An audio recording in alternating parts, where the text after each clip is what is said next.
Hello, Civilization fans, and welcome back to the channel. This is Mango Oblivion Plays, and today I'm going to be going over the final live stream that Firaxis did for Civilization VII before the release in a couple weeks. In this live stream, they went over basically what the end of a game looks like, how do you complete a victory condition. They also introduced a new civilization and a new leader with two personas, and they also talked about a few different things that they had not talked about previously, various gameplay mechanics. So we're going to talk about all of those things in a nice little short summary.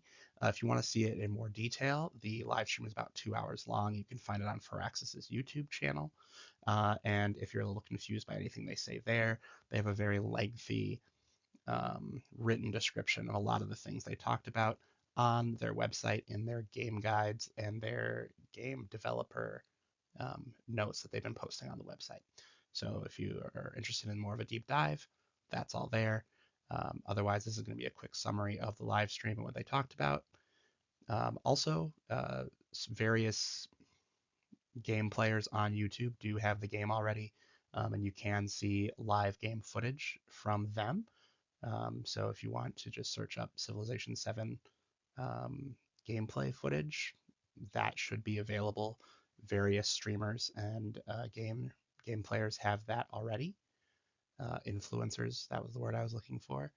I will have the game on early access, so I will have it about a week before general access because I paid the extra money for it. So if you want to pay a little bit extra, you can play 6 days early, which is kind of exciting.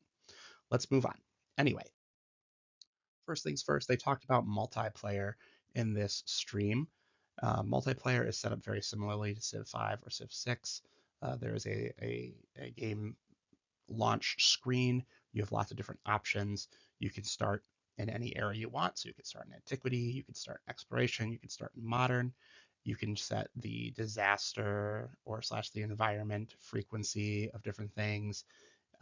You can set the size of the map. You can set the difficulty, all that kind of stuff. Um, if you start in a later era, you're going to receive a pre-built civilization from the previous eras. So they were playing in the modern age, so they had a pre-built civ that had been built for them by the game, with a number of cities and a number of units, as if the two eras prior had been played.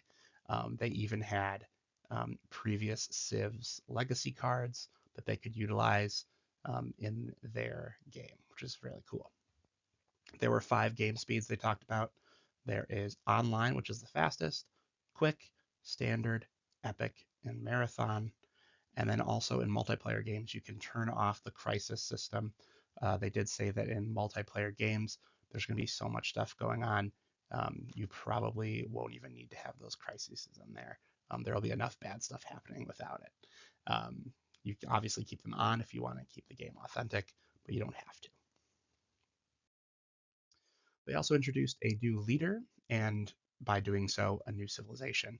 The new leader that they introduced is Frederick. He has been in past Civ games. He was in Civilization 4 as a leader for Germany. In this game, they specifically decided to have Prussia be the civilization tied with Frederick. Prussia is the German principality, the German kingdom that unified Germany into one cohesive unit in the 1800s. So they're kind of the German unifier state. He is going to have 2 personas. The first one is the oblique persona. It is a military and science-based persona. Their army commanders start with extra radius. So instead of having just like a 1 square radius around your army commander you can get experience from, it's going to start with a 2 square radius. You also get an extra infantry unit for constructing any science building with the oblique Frederick. The Baroque Frederick is more cultural, still military focused. You gain a great work whenever you capture a settlement, which can be very helpful late in the game. And then you can also gain infantry units when you build any cultural building. So you can get more military units the more you build with Frederick. And like I said, he is leading Prussia, which is going to be a modern era civ. Or he's from Prussia, which is a modern era civ. You can use Frederick with whatever civ you want, but Prussia is a modern era one. They did go over the 4 victory paths again in a little bit more detail. If you remember back when Civilization V came out and the cultural victory was building the like Unity project or something like that. You had to build this project at the end to win the cultural victory. It's kind of like that. Basically, each legacy path throughout the game has had different goals and things you're shooting for in that age. At the very end of the game, something similar happens. You're trying to complete a legacy path, and then after that, it's going to unlock a project that you can complete in one of your cities. And if you complete that project, you win the game. So there are 5 possible victory paths in Civilization VII at launch. The first one is a score victory, and that means the game ran out of turns and you have the most legacy path points throughout the entire game. So if you played through 3 whole ages, whoever had the most legacy path points through those 3 ages is the winner. And there are some tiebreakers built into that. So if you got the same amount, there's a tiebreaker for that. The scientific victory, you have to complete certain scientific achievements. As you're moving through the tech tree, you're going to unlock the ability to do certain projects in your cities. So for instance, if you research flight, you get the ability to do the project transatlantic flight. If you complete transatlantic flight, that's one of the scientific achievements. Another one was launch a satellite. There's a couple of them. If you complete all of those scientific achievements, you unlock the ability to do the manned spaceflight project. If you complete that project, you win the game. The economic victory. You have to earn 500 railroad tycoon points. You do that by getting raw materials to factories to turn them into goods. And you're going to be generating a couple of those points per turn based on how many resources you're sending in. In the game they were playing, when the game first started, he was making about 11 railroad tycoon points per turn. So you can get quite a few per turn. Earning 500 apparently is not very hard. Once you get all those points, you can build the World Bank, and if you do that, you win the game. Cultural. You have to collect artifacts and place them into museums. If you collect enough artifacts, you unlock the ability to complete the World's Fair project. You complete it, you win. Military victory, you need to take settlements. I believe the number was 15. You got more points towards this victory condition if you fought somebody with a different ideology than you. You get enough settlement victory points. Then you unlock the ability to complete Operation Ivy. If you complete Operation Ivy, you win the game. So those are the 5 different ways you can win at launch in Civilization VII. They did talk a little bit about nuclear weapons, as Operation Ivy is one of the victory conditions. You do have to complete the Manhattan Project prior to completing Operation Ivy, and when you do that, you do unlock the ability to make a nuclear warhead.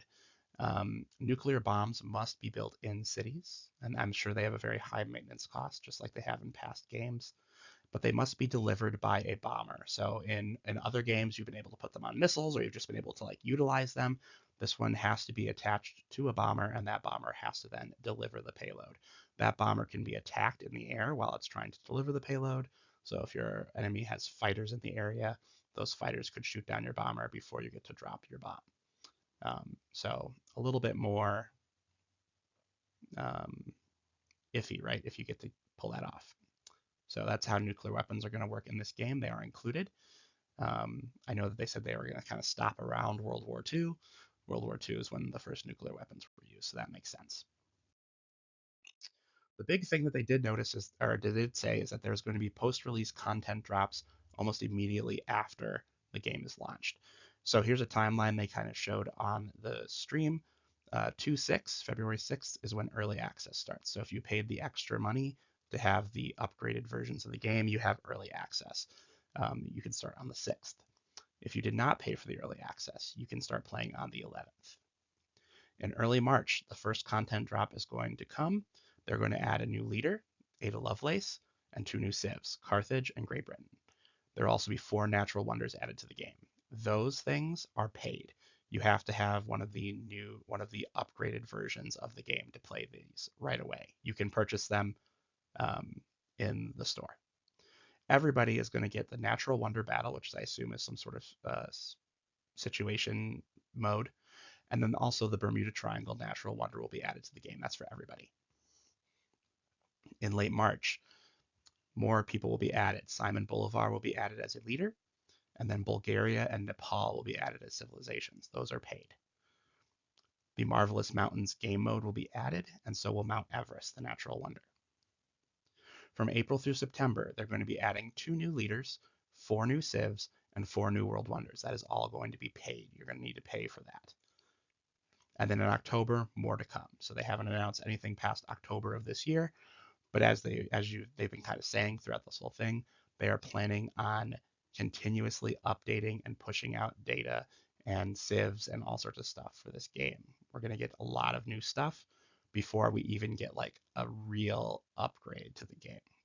So I'm very happy with that. I think we're going to get a lot of cool new things over the course of the next year or so, that are going to make just the base game keep it interesting, keep it fun, and then we'll get a real DLC with new features and whatnot later on. Going to be exciting. Here are some of the new civs and leaders that have been revealed in the last couple of weeks in between the last video I made. They did add Hawaii as an exploration age civilization. They've added Meiji, Japan, Mexico, and Siam. Those are all modern age civs. Some new leaders they've talked about, either on live streams or in release videos. Himiko is going to be a leader for Japan. I believe she has 2 personas. Jose Rizal was introduced. He is from the Philippines. I'm not sure what civ he is tied to yet, because they have not announced a Philippines civ, but he is one of the leaders in the game. Lafayette of France has been added to the game. He's kind of like an exploration age French leader. And Catherine the Great of Russia is also going to be a leader.